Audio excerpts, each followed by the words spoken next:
Olá, tudo bem? Neste vídeo eu vou determinar o valor de x para que os pontos A, B e C estejam alinhados. Bem, quando é que três pontos vão estar alinhados? Né? Ou seja, quando é que eles vão estar na mesma reta? Ou quando eles são colineares, né? Que é a mesma coisa. Isso vai acontecer quando o determinante desses três pontos for igual a zero. Tá? Então, quando o determinante desses três pontos for igual a zero, significa que esses três pontos vão estar alinhados, ou seja, vão estar na mesma reta. Beleza? Como é que a gente vai fazer isso? A gente vai utilizar, no caso, a regra de Sarri, ou de Sarros. Mas eu vou fazer ela de uma forma mais prática, que também o resultado final é o mesmo. Como é que você vai fazer isso? Você vai colocar um ponto embaixo do outro, independente de qual é que você começa. Eu gosto de começar sempre pela ordem dos pontos que o exercício me informa. Então eu vou colocar primeiro o ponto A, menos 5 e menos 4, depois o ponto B, x e menos 2, e depois o ponto C, menos 1 e 0. Bem, se eu for utilizar a regra de Sarri, eu coloco aqui na terceira coluna o algarismo 1 e depois eu aplico a fórmula. Eu vou fazer de uma outra maneira que na verdade acaba sendo do mesmo jeito, tá? Então, o que eu vou fazer? Eu vou pegar aqui, ó, o primeiro ponto e vou repetir ele embaixo. Então, menos 5 e menos 4. Bem, esses números eu vou colocar eles dentro do determinante e vou igualar a zero. Então, colocar dentro do determinante e colocar dentro de duas barras. E colocar igual a zero. Tá? Por que eu tenho que colocar igual a zero? Porque está dizendo que eles estão alinhados. Para que eles estejam alinhados, o determinante tem que ser zero. E neste caso aqui, ó, eu vou calcular o determinante. Beleza? Como é que você resolve o determinante dessa forma? Aqui, ó, temos uma matriz que tem 4 linhas e 2 colunas. Então, significa que nessa matriz a gente não tem a diagonal chamada diagonal principal e nem a diagonal chamada secundária, porque esses dois tipos de diagonais a gente só encontra em matriz quadrada.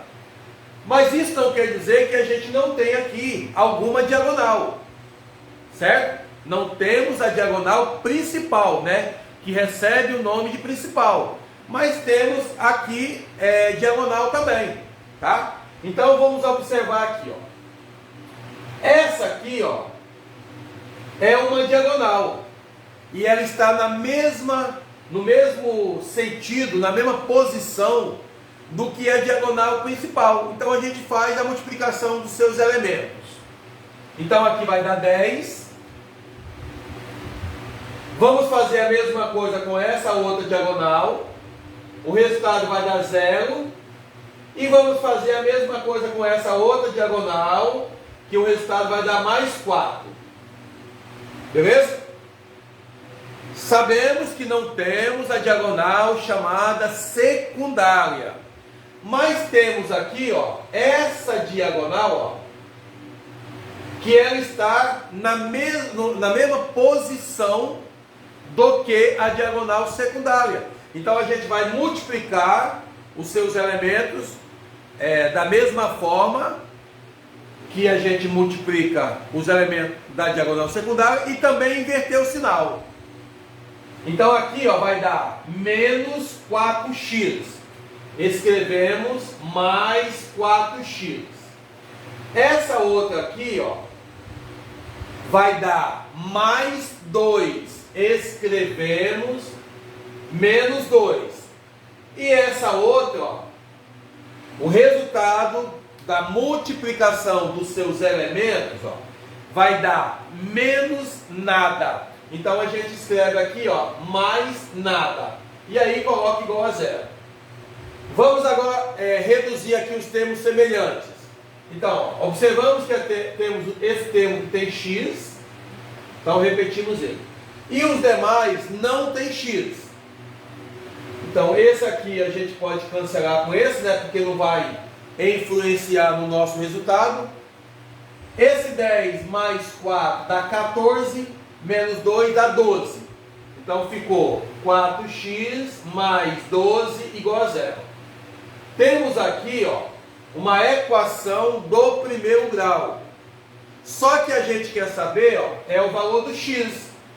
Para a gente encontrar o x, temos que resolver essa equação. Como é que a gente resolve uma equação do primeiro grau? Repetimos o termo que tem letra antes da igualdade e os termos que não tem letra depois da igualdade, certo? Na verdade não temos que obedecer, colocar antes ou depois. A gente tem que separar os termos que tem letra dos que não tem, beleza? Então aqui vai ficar assim, 4x, esse é o termo que tem letra, igual, agora vamos colocar o termo que não tem letra, seria o zero, né? E passar o 12 de lugar. Esse zero ele não vai influenciar no meu resultado, então eu também não vou utilizar ele. Como esse 12 é positivo, eu vou mudar ele de lugar, ele fica negativo. E aí eu quero saber qual é o número que multiplicado por 4 vai dar menos 12. Aqui tem algumas maneiras de fazer. Eu vou fazer da seguinte maneira. Qual é o número que está antes do x? É o número 4. Então eu coloco ele aqui embaixo e também aqui embaixo. Por quê? Porque quando você tem uma igualdade, o que você faz antes da igualdade, você também tem que fazer depois da igualdade, tá? E por que eu coloquei o 4 aqui? É porque quando eu fizer aqui, ó, a divisão, ó, vai me sobrar apenas o x, que é o valor que eu quero achar. Então aqui ficou x igual, menos e mais dá menos, 12 dividido por 4 vai dar 3. Como eu quero saber o valor do x, então o x vai ser menos 3. Muito obrigado.